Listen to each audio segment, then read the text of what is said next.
চট্টগ্রামের রাঙ্গুনিয়া উপজেলার শিলক ইউনিয়নে খাল খনন কার্যক্রমের উদ্বোধন করেছেন স্থানীয় সংসদ সদস্য হুমাম কাদের চৌধুরী। এপ্রিলের 17 তারিখ শুক্রবার বিকেল 4টার দিকে তিনি এলাকায় পৌঁছে আনুষ্ঠানিকভাবে এই কর্মসূচির সূচনা করেন। যদি আমরা এই খাল খনন করে বাংলাদেশের মাটিতে আবার নতুন করে জীবন নিয়ে আসতে পারি, তাহলে বাংলাদেশ এগিয়ে যেতে পারে।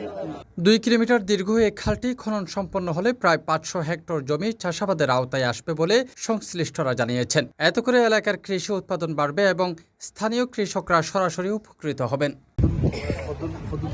অনুষ্ঠানে বক্তব্য রাখতে গিয়ে এমপি হুমাম কাদের চৌধুরী বলেন, কৃষক বাঁচলে দেশ বাঁচবে, এই লক্ষ্য নিয়ে সরকার কৃষি উন্নয়নে বিভিন্ন পদক্ষেপ বাস্তবায়ন করছে। বাংলাদেশের কৃষকরা যদি ভালো থাকে তাহলে বাংলাদেশ ভালো থাকবে। রাঙ্গুনিয়ার প্রায় 60% মানুষ এখনো কৃষক এবং আমাদের মাটির উপরে ভরসা করে তারা তাদের জীবন যাপন করে।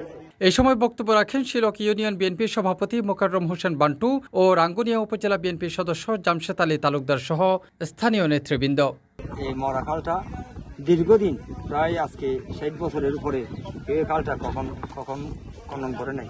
আজকে আমাদের সাংসদ জননেতা হুমাম কাদের চৌধুরী মারফতে যে উদ্যোগ নিয়েছেন, সেই জন্য আমরা শিলকবাসীর পক্ষ থেকে ওনাকে ধন্যবাদ জানাই।